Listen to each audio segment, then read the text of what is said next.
Again now, and faster. Hurry right. Horizontal butt stroke, 2.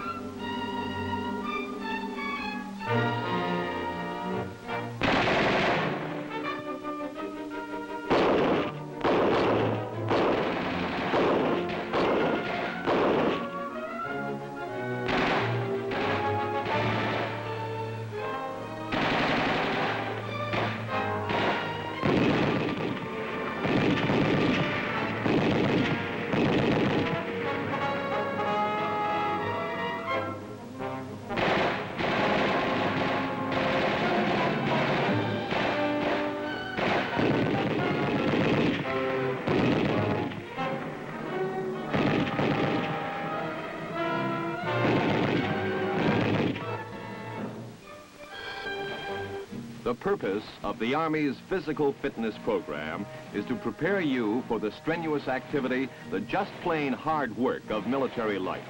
A soldier who's not in shape physically threatens the security of himself, his unit, and the nation he is defending. And to get in good physical condition and stay that way, you have to exercise. All the advanced technology of modern warfare and the abundance of mechanized and computerized equipment haven't changed the picture.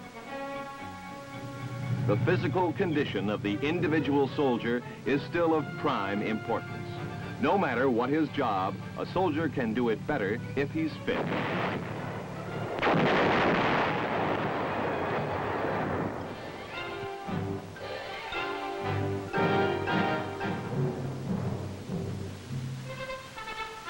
When recruits arrive at the Basic Combat Training Center, most of them are not up to the physical requirements of soldiering.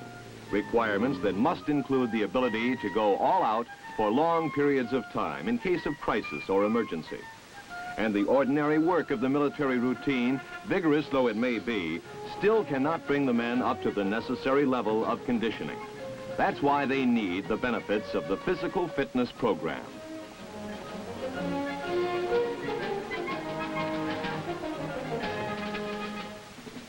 Commanders are always commenting on the poor condition of recruits. Julius Caesar probably had the same complaint. Today, it's something of a national problem. But today, a great deal is known about how to remedy the problem. Soon after you arrive at BCT, you will begin to encounter that remedy in action.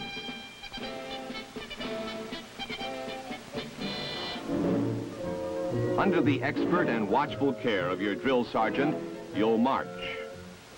You'll run. And you'll exercise. Uncoordinated at first, you'll be gradually introduced to the initial stages of the physical fitness program. It's a program that is carefully planned, thoroughly organized, and expertly conducted, embodying the latest advances in the field of physical conditioning.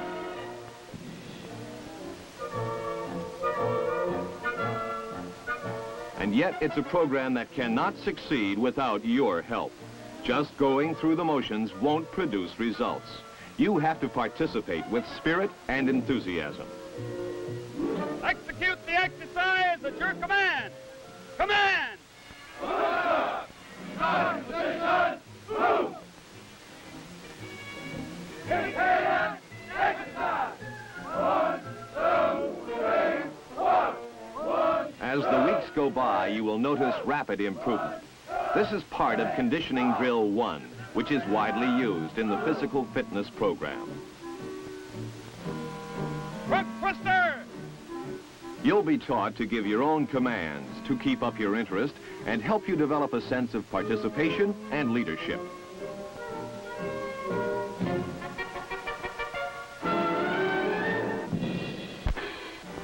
These calisthenic drills exercise all major muscle groups and develop strength to do your job and endurance to carry it on for long periods of time. Remember, every component of physical fitness must be developed. Strength, endurance, coordination, and agility. A soldier cannot afford a weakness. Marching has many military virtues and is a good conditioner, but by itself cannot produce fitness. It does more for the legs than the arms and shoulders. It does not sufficiently tax your heart and respiratory system. But as long as there's an army, you can bet there'll be marching. Double time! Huh. Running is a highly important element of the conditioning program. Running is the best way known to build up your wind and respiratory endurance. And of all aspects of fitness, this is the most neglected in civilian life.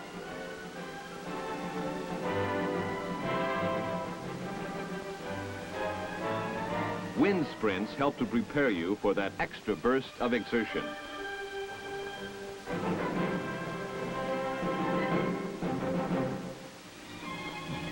Exercise periods are preceded by warm-up preparation and followed by a cooling-off break in accordance with accepted medical prescription.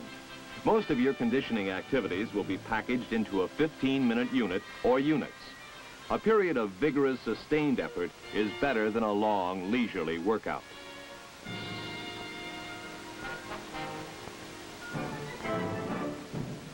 Early in your basic combat training, you'll be given your first Physical Combat Proficiency Test, or PCPT. This is a way of rating your fitness and gives the Army a yardstick for measuring your improvement and the efficiency of the fitness program. Men in need of additional training are assisted at special training companies located at each training center. There are 5 test events, including the 40-yard low crawl. This event is done against the clock and gauges your coordination and strength in performing one of the physical military skills.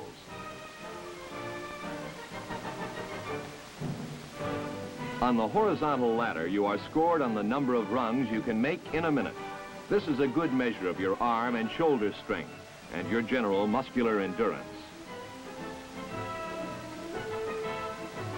The dodge, run, and jump event tests your speed and agility over a course requiring sharp changes in direction. The 150-yard man carry evaluates your ability to carry a man or perhaps a greater than normal combat load at a fast pace. The fifth event is the mile run. The PCPT is scored on the basis of 100 points for exceptional performance in each event, making 500 a perfect score. Minimum Army fitness standards require you to score a total of 300 points. To be judged combat ready, you must score at least 60 points in each event. You will probably also find out during the first days of BCT about the aches and pains associated with the toughening stage of conditioning. This toughening period of discomfort lasts usually only a week or two. Then you'll enter the gradual improvement stage of conditioning as the soreness disappears and your capabilities increase. At first, your improvement may be dramatically rapid as you find yourself accomplishing feats with ease that were beyond you not long ago.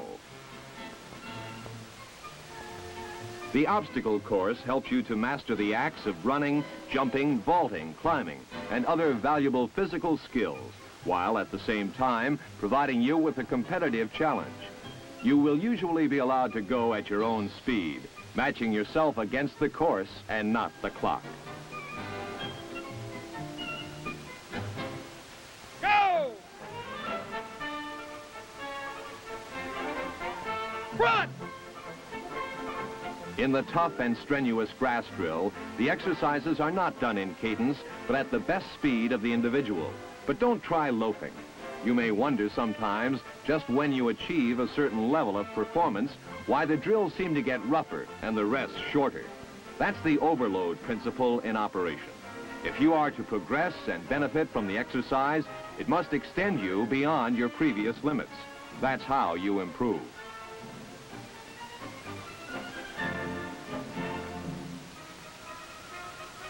Guerrilla exercises are another example of rigorous but excellent conditioning activity you will encounter in basic combat training. Quick time! Four!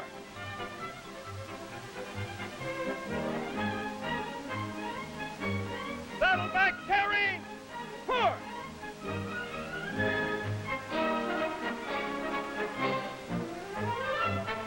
Guerrilla refers to stealthy fighter, and the exercises are aimed at strengthening all major muscles and increasing your flexibility. The movable strength circuit is a layout of exercise equipment which you use in rotation to improve your muscular prowess.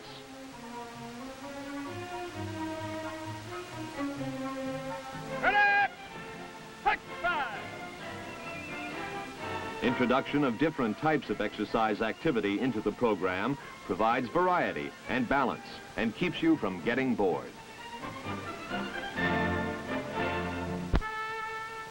You will be taught combative techniques that call for a high degree of conditioning and rapid response. Hurry left! Vertical butt stroke! Two! Due to subversion and guerrilla-type warfare which confronts us in the world today, both combat arms and support service soldiers must be skilled in close combat fighting. Horizontal butt stroke! Two! Okay, ready now. Stop and go my whistle. I'll blow the whistle when I detect the killing blow. Pugil training allows you to test your bayonet skill against a live opponent who can think, move, and strike back. If you don't get the other fellow, he'll get you. You'll also be introduced to dual combatives without benefit of padding. These are designed to develop aggressiveness and give you confidence in your ability to overcome an opponent.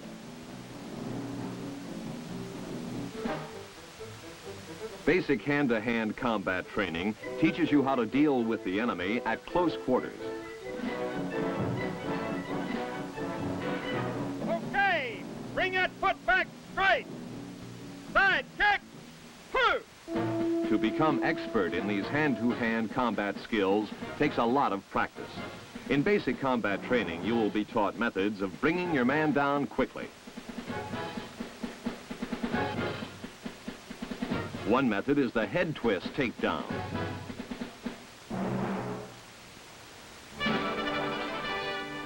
You'll also engage in some simple and vigorous group contests. Throughout BCT, you'll get some sort of conditioning activity just about every day, regularity being an important principle of fitness training.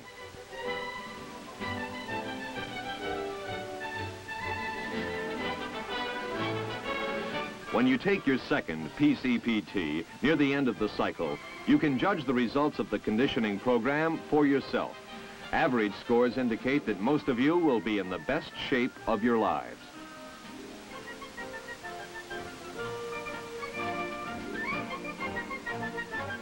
Every effort is made to help you learn and qualify. Some of you will have qualified during your second PCPT as a result of having received personal attention. Special training companies located in each training center assist those with unusual difficulties. This is effective in bringing men up to qualifying level who might otherwise be separated as unsuited for Army life.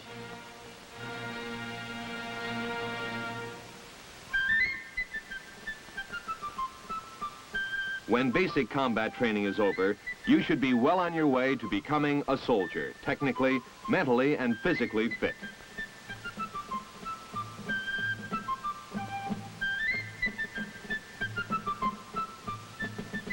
In the Army, however, your physical training never stops. Next, you will go on to Advanced Individual Training, or AIT, under the Army branch or service to which you are assigned. This trip may take you across the base or across the country. However, no matter where you go, you'll find that the physical fitness program is there ahead of you. And an important part of that program will continue to be the set calisthenic drills, like this conditioning drill 2.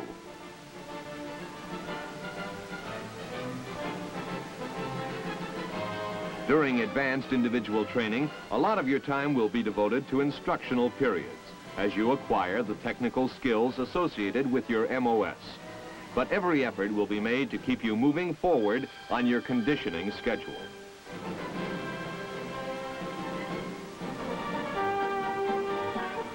If you find yourself in infantry AIT, your fitness training will have especially high priority.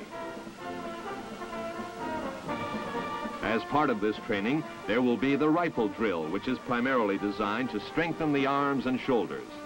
All conditioning activities in AIT, of course, will tend to be at a faster pace and with shorter rest periods.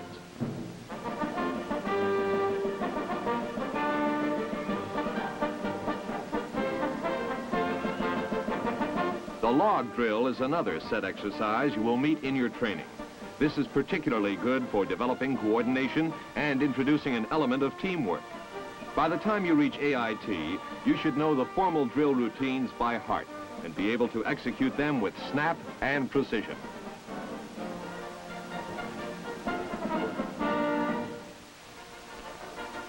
Whether you're an infantryman or not, you'll keep on marching, out to the firing range, bivouac area, or just to training areas. Speed marching, which involves alternate periods of quick time and double time pace, builds up your endurance and has vital military applications.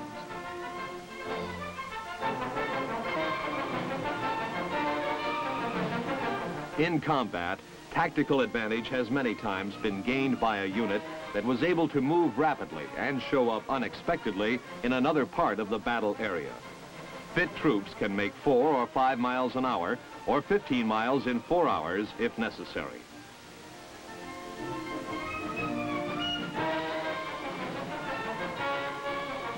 The rugged grass drills are also an effective part of the AIT physical training program. The routines of grass drill number 2, executed at rapid individual speed, are more difficult and complicated than drill 1. If you can maintain this activity for a full 5 minutes, you know that you're shaping up in good style. The very toughness of the drill challenges you to keep going. Another event that presents a clear challenge is the confidence course, an obstacle course with some high-flying thrills. With obstacles named Tough One, the Swinger, the Tarzan, and the Slide for Life, this is obviously not for the timid.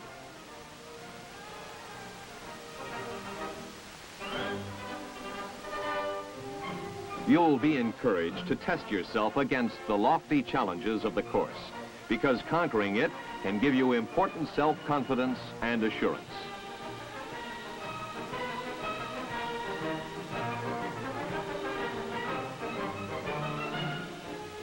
On the bayonet assault course, you can perfect your bayonet techniques against a variety of targets while advancing in a simulated attack.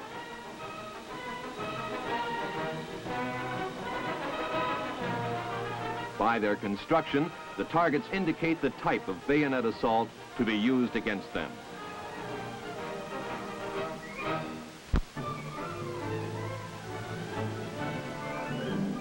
In AIT, you will receive advanced hand-to-hand combat training. As your skill increases, you will learn the more demanding parries, counters, and takedowns. Team contests will also be a part of your schedule. Soccer is a good game to play during the improvement stage of your fitness development. It is fast and energetic and does not require long preparation or a high degree of skill to enjoy.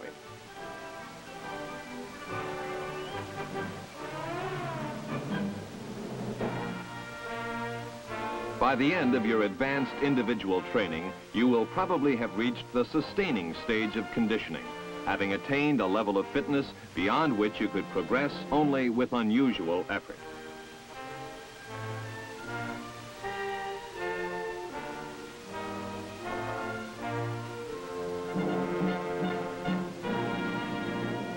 You might not be able to go 15 rounds in the boxing ring, but you're in top shape and ready to handle even the most strenuous assignments which the Army is likely to give you in the line of duty.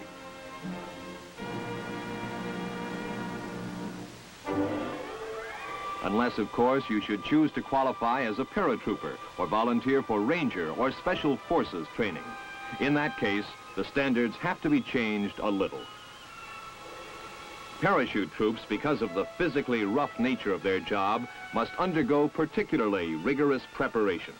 By the time he is ready to take his first jumps, the paratrooper's conditioning rivals that of a professional athlete's. It has to.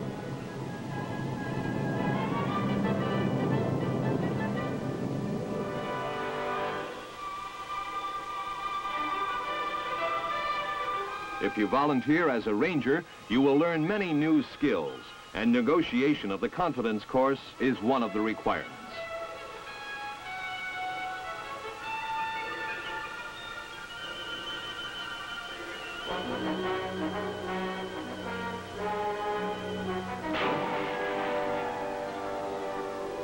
Rangers develop a high level of physical skill and usually far exceed the basic qualifying level in the PCPT.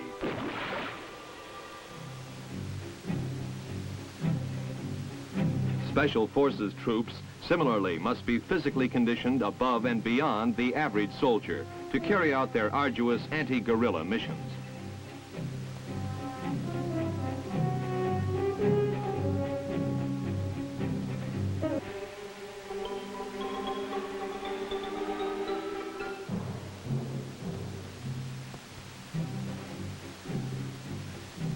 Where stealth and surprise are essential, hand-to-hand combat techniques may be the only weapons at your disposal.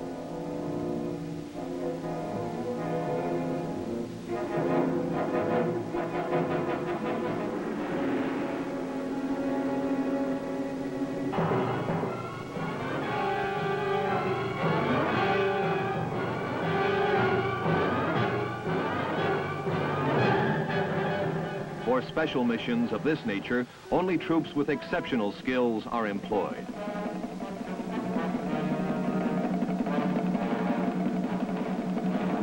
This is the payoff. The Army's physical fitness program continues at the unit level.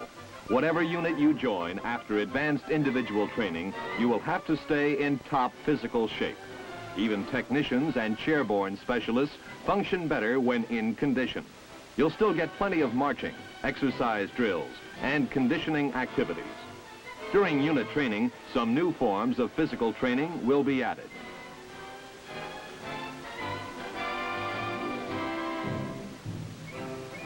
For instance, team sports and intramural leagues emphasizing unit loyalties will be included.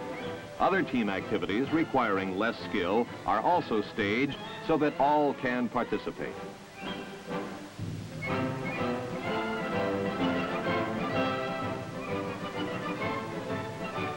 In unit training, cross-country running allows for team and individual competition and is an excellent activity for keeping up your stamina and endurance.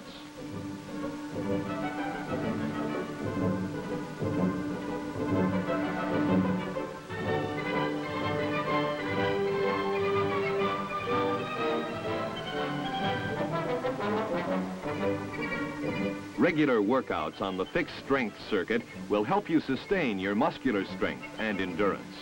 You utilize the equipment at one station of the circuit for a prescribed period, and then move on to the next station until all are covered.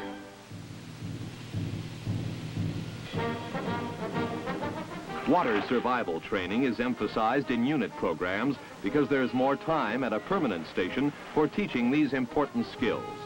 Qualifying tests include a blindfold jump from the diving board and equipment removal underwater.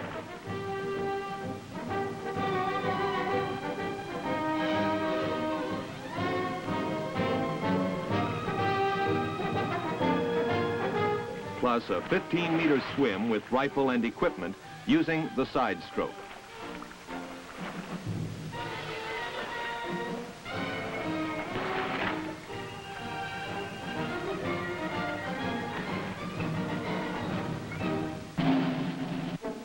Hand-to-hand combat training gets continued attention in unit training.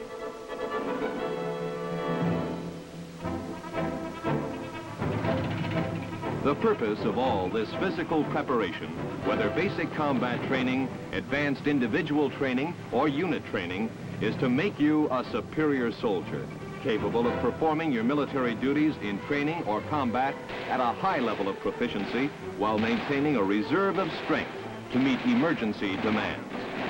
This holds true not only for infantry riflemen and the specially trained troops, but for all branches of the Army assault and support forces.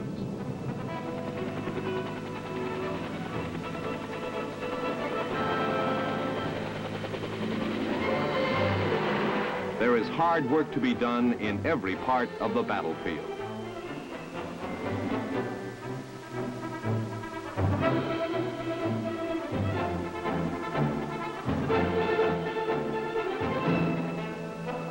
Under today's military realities, the physical conditioning of Army troops cannot be put aside for last-minute attention. There may not be time. Physical readiness must be constantly maintained.